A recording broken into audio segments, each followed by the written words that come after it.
Coming up on the first episode of the Boardroom series, Lisa Trimolada gets in the zone with Peter Bond, one of Australia's most influential men. In business, I have a very black and white philosophy. As managing director of Link Energy, Peter has carved a successful career around the coal industry, making a name for himself as a shrewd businessman. Well, my strategy is very simple. It's about profit.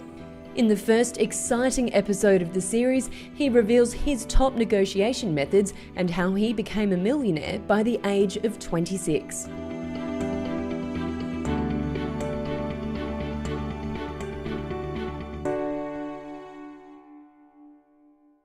Today I'm joined by my friend Peter Bond, who's recorded to have one of the highest sales in history with India, a sale worth about $2.7 billion. So who better to talk to us about negotiation today? So is that $2.7 billion deal, is that your most memorable deal? I know there's some internet marketers that have, say, made $2 million in one day, yet they say their first sale of a $20 book was more memorable. It was an important sale, and it had lots of strings we had to pull together. It was quite complex and very high profile at the time. And a lot of people were commenting about whether I could do that coal deal or not. Even though we're under a lot of pressure, I have a philosophy that, you know, the person in the room with the most options wins. So we're constantly running options on that deal right up to the last week of the deal. But at the end of the day, it's about knowing what you want and staying focused on what you want, and also finding out what the other party wants. I mean, a lot of people miss the obvious. They really do try to second guess the opposition or the buyer or seller too much. They put their own personal beliefs onto them when it's got nothing to do with that. So how do you deal with egos? Well, ego's brilliant. I love dealing with egotists. They're great. Because with egotists, you know what drives them. Ego. So all you got to do is just simply say, you know, take a step back and just let their ego roll. Once somebody shows themselves to be, and you got to understand, I deal with billionaires. You want ego?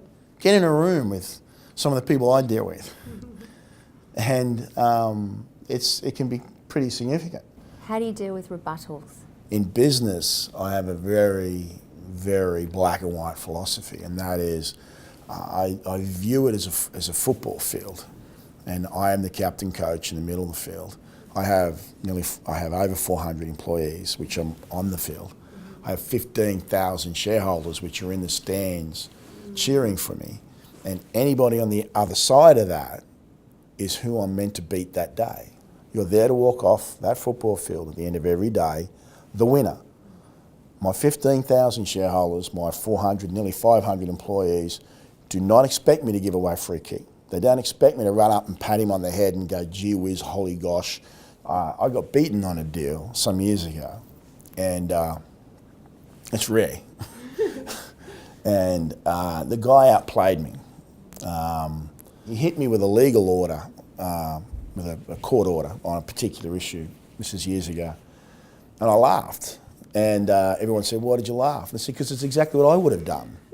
It was like, okay, well, let's pass it to the wing and run it down the wing and then have the big guy hit the little guy. And it was when I stood back and looked at it and thought, okay, he played ahead of me. He was better than me on the day. So there are different strategies that you use for different situations? Well, my strategy is very simple. It's about profit. You know, there's an old saying, you never go broke taking profits. But you do go broke getting greedy. And it's that fine line between knowing what is a nice and a good and reasonable profit, which you're happy with. So what is it about you that you think helps you get deals across the line? You know, persistence is a big driver of it.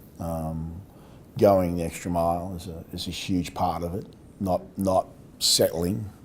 You've got to be absolutely committed to whatever it takes. That in itself will transform your life.